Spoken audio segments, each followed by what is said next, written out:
नमस्कार, मैं हूं प्रकाश श्रीवास्तव। हमारे खास कार्यक्रम पूरा सच में आपका स्वागत है। और खबरों की दुनिया में पूरा सच बहुत जरूरी होता है, क्योंकि झूठ से भी खतरनाक होता है अधूरा सच, और इसी तरह खतरनाक होती है अधूरी खबर। इसलिए हर खबर का पूरा सच हम आपको बताएंगे, वो भी तथ्यों, तर्कों और सबूतों के साथ। तो आइए बिना देर किए देखते हैं पूरा सच।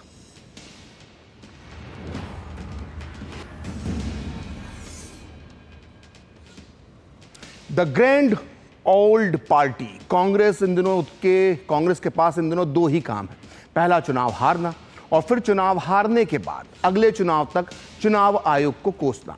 पार्टी का प्लेटफॉर्म हो, जनता का मंच हो, या फिर संसद, कांग्रेस और राहुल गांधी अपनी सारी एनर्जी, सारी ऊर्जा चुनाव आयोग पर निशाना साधने में खर्च कर देते हैं। आज भी यही हुआ। संसद के बजट सत्र के दूसरे फेज के पहले दिन राहुल गांधी ने वोटर लिस्ट पर सवाल उठाया। आज हम वोटर लिस्ट पर चल रहे विवाद का पूरा सच आपको बताएंगे, और साथ ही आपको बताएंगे कि आखिर वोटर आईडी पर जो नंबर होता है, क्या उसमें कोई गड़बड़ी होती है, या फिर राहुल गांधी और ममता बनर्जी देश के सामने भ्रम की स्थिति पैदा कर रहे हैं। ये सवाल इसलिए महत्वपूर्ण है क्योंकि राहुल गांधी की कैप्टनसी में कांग्रेस अब तक 90 चुनाव हार चुकी है, लेकिन हर बार आत्ममंथन करने की बजाय वो चुनाव आयोग पर हमला क्यों करते हैं। आज हम इस सवाल का उत्तर भी तलाशेंगे। तो देखते हैं पूरा सच पूरे विस्तार के साथ। तो कभी चुनाव में हार के बाद ईवीएम पर सवाल उठाए जाते थे, और अब तो हरियाणा और महाराष्ट्र चुनाव में हार के बाद मतदाता सूची यानी वोटर लिस्ट पर भी गड़बड़ी के मामले को सामने लाने की कोशिश की जा रही है। उस पर सारा ठीकरा फोड़ा जा रहा है। दरअसल संसद के बजट सत्र का जो दूसरा चरण जब आज शुरू हुआ, तो पहले ही दिन कांग्रेस समेत कई विपक्षी दलों ने अलग अलग राज्यों की मतदाता सूची में कथित गड़बड़ी के मुद्दे पर दोनों सदनों में जबरदस्त हंगामा किया।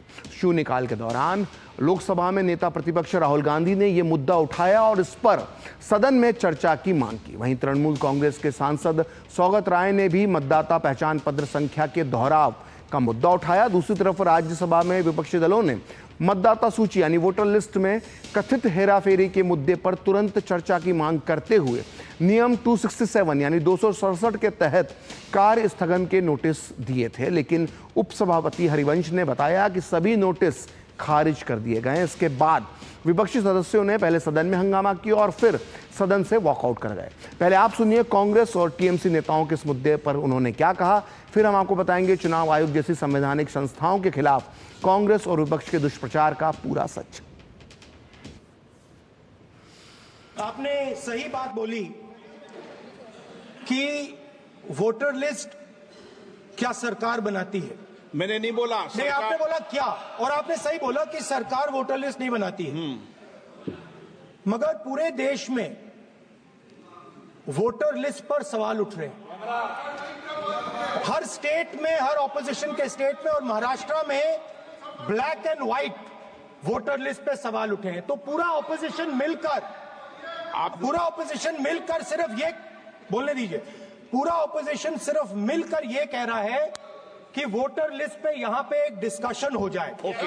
आप बनाते नहीं हो, इसको हम एक्सेप्ट कर रहे हैं, आप डिस्कशन तो कीजिए। Sir, I demand, with your permission, sir, that the total voter list should be thoroughly revised, and the commission should answer to the country why such mistakes have occurred in the voter list. कार्य स्थगन प्रस्ताव हम लोगों ने, Congress party के सदस्यों ने और टीएमसी ने भी दिया था, और बहुत महत्वपूर्ण विषय है कि खुद इलेक्शन कमीशन ने ये माना है कि voters epic number, same voter epic number Hindustan के अलग अलग राज्यों के अंदर अलग अलग लोगों के हैं, लेकिन वोटर्स आईडी नंबर सेम।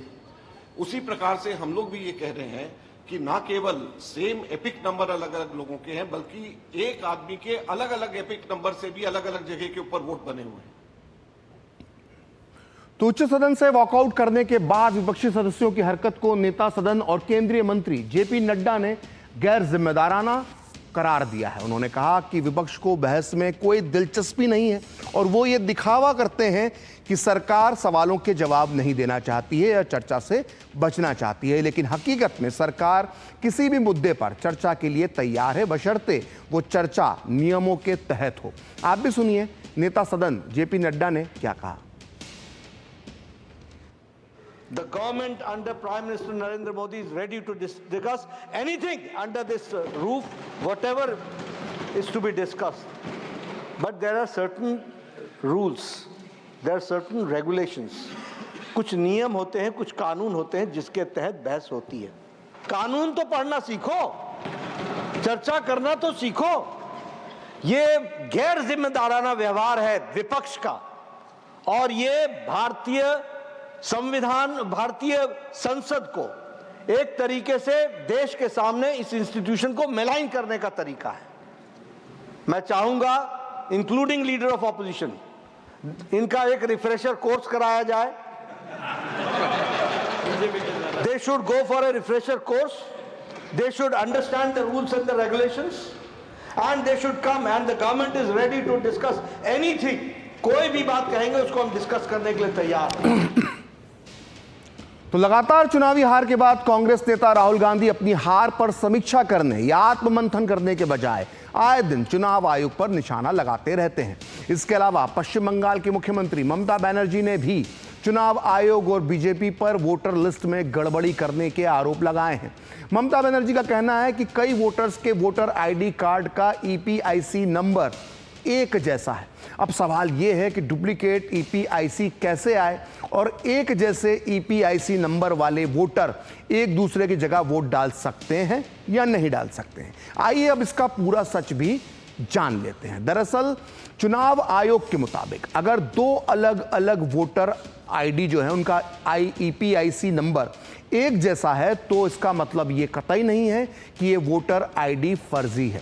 आपको ये पता होना चाहिए कि अलग अलग राज्यों में मतदाताओं के ईपीआईसी नंबर एक जैसे हो सकते हैं। मिसाल के तौर पर पश्चिम बंगाल और तमिलनाडु के अलग अलग वोटर आईडी कार्ड में ईपीआईसी नंबर एक जैसा हो सकता है, लेकिन उस वोटर आईडी में विधानसभा निर्वाचन क्षेत्र, मतदान केंद्र और दूसरे विवरण अलग अलग होंगे। यही वजह है कि वोटर आईडी धारक सिर्फ अपने ही मतदान केंद्र पर वोट डाल सकता है। मतलब यह संभव नहीं है कि तमिलनाडु का वोटर पश्चिम बंगाल में जाकर वोट डाल दे।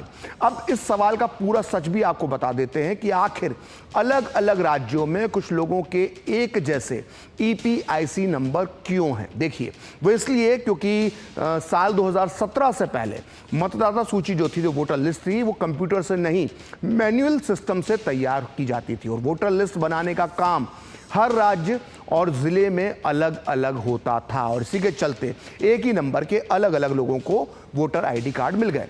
आरोप लगाने वालों को यह पता होना चाहिए कि वोट डालने के लिए वोटर आईडी अनिवार्य नहीं होता है।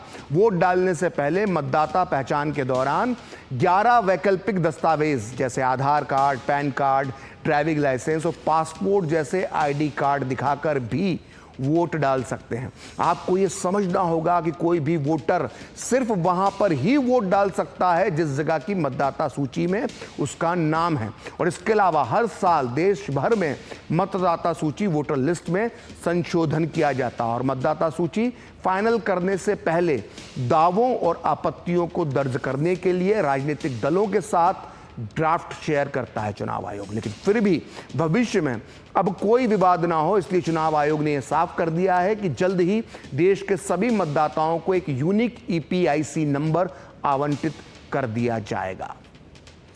तो राहुल गांधी चुनावी हारों का वर्ल्ड रिकॉर्ड बनाने की कगार पर है। वो हर बार हार के बाद उनके निशाने पर चुनाव आयोग आ जाता है और कांग्रेस चुनाव हारने पर पहला निशाना ईवीएम को ही बनाती है। ऐसा लगता है कि उसे ईवीएम के जरिए आया जनता का फैसला भी स्वीकार नहीं होता। राहुल गांधी एंड कंपनी हर जगह के बाद ये सोचकर संतुष्ट हो जाती है कि जनता ने तो उन्हें वोट दिया, लेकिन बीजेपी ने ईवीएम का खेल कर दिया चुनाव आयोग के साथ मिलकर। और आश्चर्य की बात है कि कांग्रेस को सुप्रीम कोर्ट पर भी भरोसा नहीं है, जो बार बार कह रहा है कि ईवीएम को दोष देना ठीक नहीं है। कांग्रेस जब भी कोई चुनाव हारती है तो हार का ठीकरा ईवीएम मशीन पर लगा देती है और जीतने पर वो चुप्पी साध लेती है। कांग्रेस को पिछले 10 सालों में ईवीएम में खराबी नजर आ रही है, लेकिन पार्टी ये भूल जाती है कि ईवीएम का इस्तेमाल उसी की सरकार के दौर में शुरू हुआ था। आइए अब आपको बताते हैं कि कब कब राहुल गांधी और कांग्रेस के बाकी नेताओं ने चुनावी प्रक्रिया पर सवाल उठाए हैं। देखिए, राहुल गांधी ने मार्च 2021 में देश की चुनाव प्रक्रिया पर सवाल खड़े किए। राहुल ने अमेरिका की ब्राउन यूनिवर्सिटी के साथ वर्चुअल चर्चा में चुनाव प्रक्रिया की बात करते हुए मोदी सरकार की तुलना सद्दाम हुसैन और गद्दाफी से कर दी थी। राहुल गांधी ने कहा था कि इराक में सद्दाम हुसैन और लीबिया में गद्दाफी भी चुनाव करवाते थे, इसका मतलब यह नहीं है कि वहां लोकतंत्र था। सोचिए क्या तुलना की। 2024 में हरियाणा चुनाव में हार के बाद कांग्रेस ने काउंटिंग के आंकड़ों के धीमे अपडेट के मुद्दे को उठाया और चुनावी प्रणाली पर संदेह जताया, जबकि होना क्या चाहिए था, आत्ममंथन करना चाहिए था। जयराम रमेश ने तब आरोप लगाया कि मतगणना के वक्त कई ईवीएम में 99% बैटरी चार्ज मिली। वहीं मई 2024 को कांग्रेस नेता अभिषेक मनु संघवी ने चुनाव आयोग को एक विशेष पार्टी के प्रति अंधभक्त बताया था। जाहिर इशारा किस तरफ था। फरवरी 2020 में दिग्विजय सिंह ने कहा था कि ईवीएम टेम्पर प्रूफ नहीं है और कोई विकसित देश इसका उपयोग नहीं करता। लेकिन हैरानी की बात है कि 2017 में चुनाव आयोग ने जब राजनीतिक दलों को ईवीएम में गड़बड़ी साबित करने की चुनौती दी तो राहुल गांधी समेत कोई भी कांग्रेस का नेता चुनाव आयोग पहुंचा ही नहीं।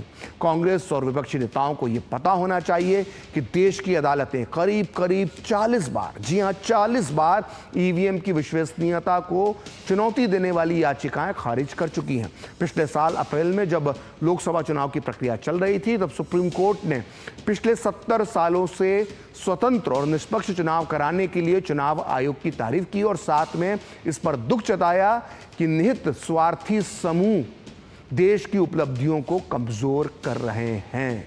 तो ये है ईवीएम, चुनाव आयोग और कांग्रेस के जो रोने की आदत है उसकी सच्चाई। और कांग्रेस उस ईवीएम पर सवाल उठाती रही है जो एक बार नहीं बल्कि कई बार, और या यूं कहें कि बार बार अग्नि परीक्षा में पास हुई है, बेदाग साबित हुई है। सुप्रीम कोर्ट से भी इसे क्लीन चिट मिल चुकी है। चुनाव आयोग ने हैकिंग का ओपन चैलेंज तक दिया था, ऐसा हमने आपको बताया, लेकिन कोई सामने नहीं आया। और अब कांग्रेस वोटर लिस्ट में कथित गड़बड़ी का मुद्दा उठा रही है। इन सब के पीछे कांग्रेस की क्या मंशा है, इस पर प्रधानमंत्री मोदी ने भी कई मौकों पर कांग्रेस और विपक्षी दलों को आईना दिखाने का काम किया है।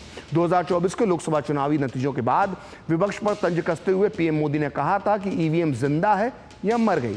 पीएम ने कहा था कि उन्हें लग रहा था कि इस बार विपक्षी दल ईवीएम की अर्थी निकालेंगे, लेकिन 4 जून की शाम आते आते इनके मुंह पर ताले लग गए। इससे पहले 2019 के लोकसभा चुनाव के बाद धन्यवाद प्रस्ताव पर चर्चा करते हुए राज्यसभा में प्रधानमंत्री मोदी ने कहा था कि 2001 के बाद अलग अलग हाई कोर्ट और सुप्रीम कोर्ट में भी ईवीएम को लेकर मसले उठाए गए थे, लेकिन ईवीएम हर परीक्षा में खरी उतरी। कांग्रेस पर निशाना साधते हुए तब पीएम मोदी ने कहा था कि दशकों तक सत्ता में रहने के बाद भी कांग्रेस ना कुछ समस्या है कि कांग्रेस ना तो जीत पचा पाती है और ना ही हार। आप भी सुनिए पीएम मोदी के ये दोनों बयान। 4 जून के नतीजे चल रहे थे, मैं तो अपने काम में कुछ व्यस्त था, बाद में फोन आना शुरू हो गए, तो मैंने किसी को पूछा, यार ये तो ठीक है आंकड़े वांकड़े, तो मुझे ये बताओ कि ईवीएम जिंदा है कि मर गया?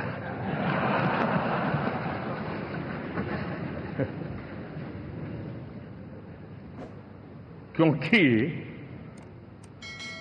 ये लोग तय करके बैठे थे कि भारत के लोकतंत्र और लोकतंत्र की प्रक्रिया के प्रति विश्वास ही लोगों का उठ जाए, और लगातार ईवीएम को गाली देना।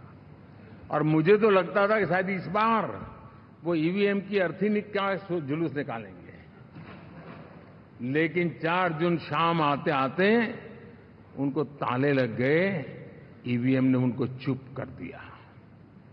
ये ताकत है भारत के लोकतंत्र की, ये ताकत है भारत की निष्पक्षता की, ये भारत की ताकत है भारत के चुनावी तंत्र की, चुनाव आयोग की। और मैं मानता हूं कि ये आशा करता हूं कि 5 साल तो अब ईवीएम शायद मुझे नहीं सुनाई देगा। विभिन्न हाई कोर्ट्स और सुप्रीम कोर्ट में भी ईवीएम को लेकर के मसले उठाए गए हैं। सारे परीक्षण के बाद ईवीएम पर सारी चीजों में सभी देश की न्यायपालिकाओं ने पॉजिटिव अपना वर्डिक्ट दे दिया है। 2017 में जब इतना बड़ा हो हल्ला हुआ, क्योंकि पराजित लोगों की इकोसिस्टम अभी काम कर रही है, चारों तरफ हो हल्ला खड़ा हुआ और इलेक्शन कमीशन ने खुद ने चैलेंज रूप में कहा कि मैं ये रखता हूं, आप आइए, गलत है तो हमें सिद्ध करके दिखाइए। जो लोग आज ईवीएम के गीत गा रहे हैं, रोना रो रहे हैं, एक भी दल वहां गया नहीं है। 2 पार्टियां गई, एनसीपी एंड सीपीआई।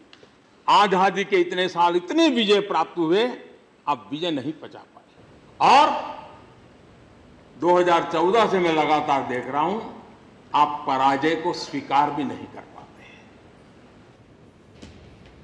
तो राहुल की कप्तानी में कांग्रेस बार बार हार रही है, लेकिन हर बार हार पर मंथन करने के बजाय ठीकरा ईवीएम पर फोड़ दिया जाता है और राहुल गांधी बच निकलते हैं अपनी जिम्मेदारियों से। कहीं ना कहीं अब ये बात आम लोगों को भी समझ में आने लगी है। 2012 के बाद से राहुल गांधी के नेतृत्व में कांग्रेस अब तक 1, 2 नहीं, 10 नहीं, 20 नहीं, 50 नहीं, 90 चुनाव हार चुकी है। आइए एक बार फिर लिस्ट पर नजर डालते हैं, इस पूरी लिस्ट पर। देखिए, 2012 यूपी, पंजाब, गोवा में कांग्रेस हारी। 2013 त्रिपुरा, नागालैंड, दिल्ली, राजस्थान, मध्य प्रदेश, छत्तीसगढ़ में कांग्रेस हार गई। 2014 लोकसभा चुनाव के अलावा कांग्रेस हरियाणा में हारी, जम्मू में हारी, कश्मीर में हारी, झारखंड, महाराष्ट्र, ओडिशा, आंध्र प्रदेश और सिक्किम में चुनाव हार गई। 2015 में दिल्ली का चुनाव कांग्रेस हारी, 0 सीट मिली। 2016 में असम, केरल, तमिलनाडु और पश्चिम बंगाल का चुनाव कांग्रेस हार गई। 2017 में उत्तर प्रदेश, उत्तराखंड, मणिपुर, गोवा, गुजरात और हिमाचल प्रदेश में कांग्रेस का सूपड़ा साफ हो गया। 2018 में त्रिपुरा, नागालैंड, मिजोरम, मेघालय, तेलंगाना में कांग्रेस का सफाया हो गया। 2019 में लोकसभा चुनाव के अलावा कांग्रेस आंध्र प्रदेश में हारी, अरुणाचल प्रदेश में हारी, हरियाणा में हारी, उड़ीसा, सिक्किम और महाराष्ट्र में भी हार गई। 2020 आता है, 2020 में बिहार और दिल्ली कांग्रेस चुनाव हार गई।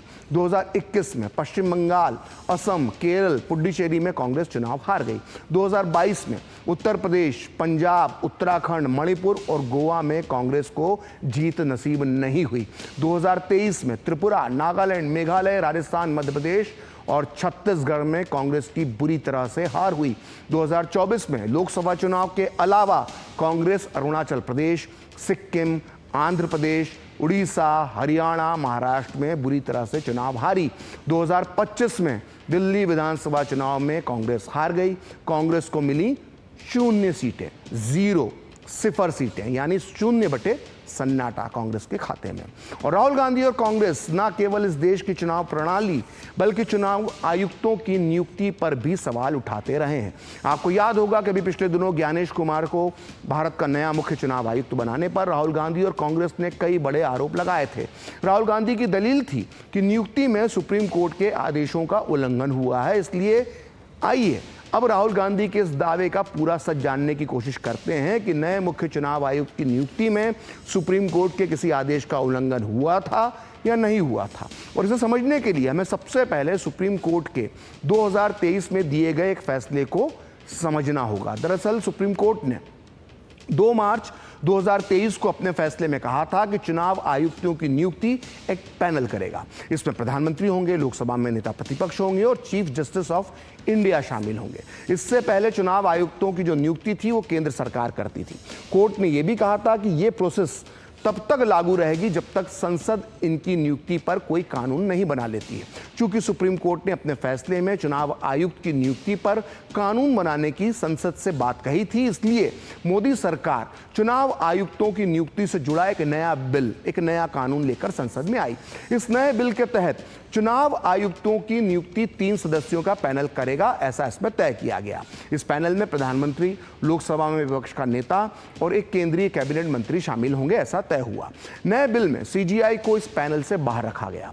21 दिसंबर 2023 को शीतकालीन सत्र के दौरान यह बिल दोनों सदनों में पूरी प्रक्रिया के साथ पास हो गया। अब पहली बार ऐसा है जब इस नए बिल के आधार पर नए मुख्य चुनाव आयुक्त की नियुक्ति की गई। लिहाजा प्रधानमंत्री मोदी की अध्यक्षता में बने इस पैनल के जो एक साउथ ब्लॉक जो प्रधानमंत्री ऑफिस में एक बैठक हुई, जिसमें गृह मंत्री अमित शाह और राहुल गांधी मौजूद रहे। राहुल गांधी ने ज्ञानेश कुमार के नाम का विरोध किया, लेकिन पैनल के बाकी जो दो सदस्य पीएम मोदी और गृह मंत्री अमित शाह ने ज्ञानेश कुमार के नाम पर हरी झंडी दे दी। और एक बार राहुल गांधी की आपत्ति को हटाकर देखें, इस आपत्ति को दरकिनार भी कर दें, तो मुख्य चुनाव आयुक्त की नियुक्ति बिल्कुल वैसे ही हुई है जैसी कि परंपरा चली आ रही है। और परंपरा क्या थी? परंपरा यही रही कि सबसे सीनियर चुनाव आयुक्त को ही अगला मुख्य चुनाव आयुक्त बनाया जाता है। और मुख्य चुनाव आयुक्त राजीव कुमार के बाद, जो पिछले मुख्य चुनाव आयुक्त थे, उनके बाद ज्ञानेश कुमार ही सबसे सीनियर चुनाव आयुक्त थे।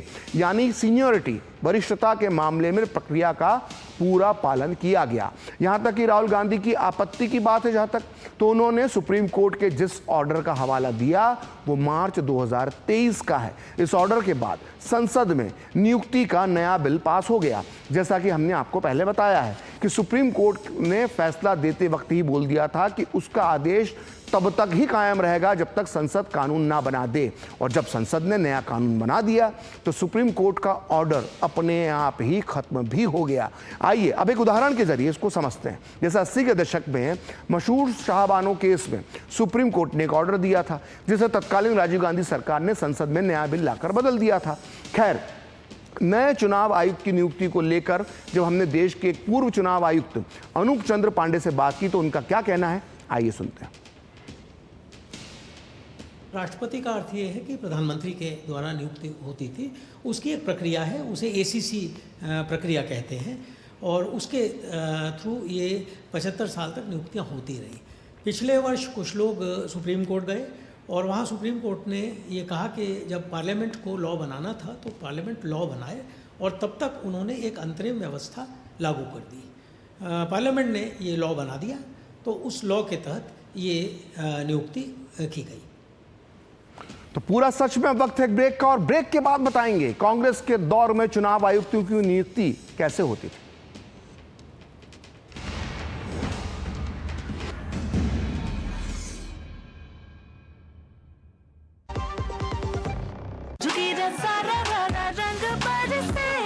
केसर से बनी गुजिया महके जब बेसन निकले तलके, लो स्वाद के फूटे गुब्बारे सरसों का तेल जो छलके, होली का जश्न मने जब साथ हो MDH शरबत और ठंडाई का, असली मसाले सच सच MDH।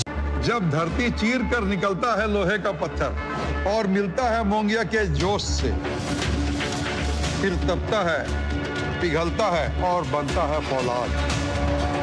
अब होता है सरिया सारी खूबियों के साथ। मोंगिया स्टील, मजबूत देश का मजबूत सरिया।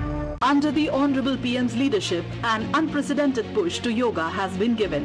Today, yoga is playing a significant role in enhancing health and wellness across the world. PM Yoga Awards are given in recognition to outstanding contributions by individuals and organizations to the field of yoga. These awards carry a trophy, certificate and a prize of 25 lakh rupees. Hurry! Send your entries through MyGov platform before 31st March. Visit Ministry of Ayush website or MyGov platform for more details. जो लक्ष्य चुना था समझ आने लगा है। GLA university, उच्च लक्ष्य की निश्चित प्राप्ति।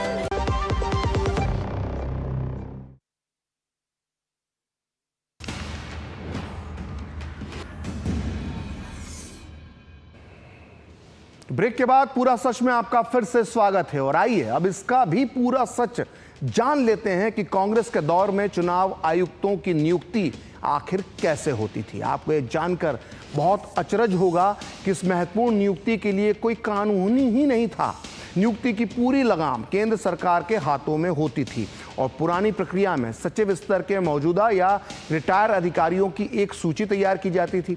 इस सूची के आधार पर 3 नामों का चुनाव होता था, और इन 3 नामों में से प्रधानमंत्री एक नाम का चुनाव करके फाइनल करके राष्ट्रपति के पास भेज देते थे, और इस तरह देश को उसका मुख्य चुनाव आयुक्त मिल जाता था। और यही वजह है कि कांग्रेस के दौर में कई ऐसे चुनाव आयुक्त बनाए गए जिनकी नियुक्ति और कार्य प्रणाली पर बेहद गंभीर सवाल उठाए गए। आज हम इन सभी का पूरा सच आपको बताएंगे, लेकिन शुरुआत करते हैं नवीन चावला से। नवीन चावला 2009 से 2010 तक मुख्य चुनाव आयुक्त रहे। 2009 के लोकसभा चुनाव के दौरान नवीन चावला ही मुख्य चुनाव आयुक्त थे, आपको पता होना चाहिए। और चावला को गांधी परिवार का बेहद करीबी ऑफिसर, नौकरशाह माना जाता था। 1977 में इमरजेंसी के दौरान नवीन चावला पर निष्ठुर और निरकुंश तरीके से काम करने के आरोप लगे थे और इसकी पुष्टि इमरजेंसी में हुई अत्याचारों पर जांच के लिए बने शाह कमीशन ने भी की थी। और बीजेपी का आरोप था कि मनमोहन सरकार के दौरान 2009 में सोनिया गांधी ने उन्हें मुख्य चुनाव आयुक्त बनवाने में बहुत बड़ी भूमिका निभाई थी। यहां तक कि उस समय के मुख्य चुनाव आयुक्त एन गोपाल स्वामी ने राष्ट्रपति को बाकायदा चिट्ठी लिखकर चुनाव आयुक्त नवीन चावला को हटाने की सिफारिश की थी। यहां तक कि नवीन चावला पर यह भी आरोप था कि उन्होंने अपने एनजीओ के लिए कांग्रेसी सांसदों से फंड लिया है।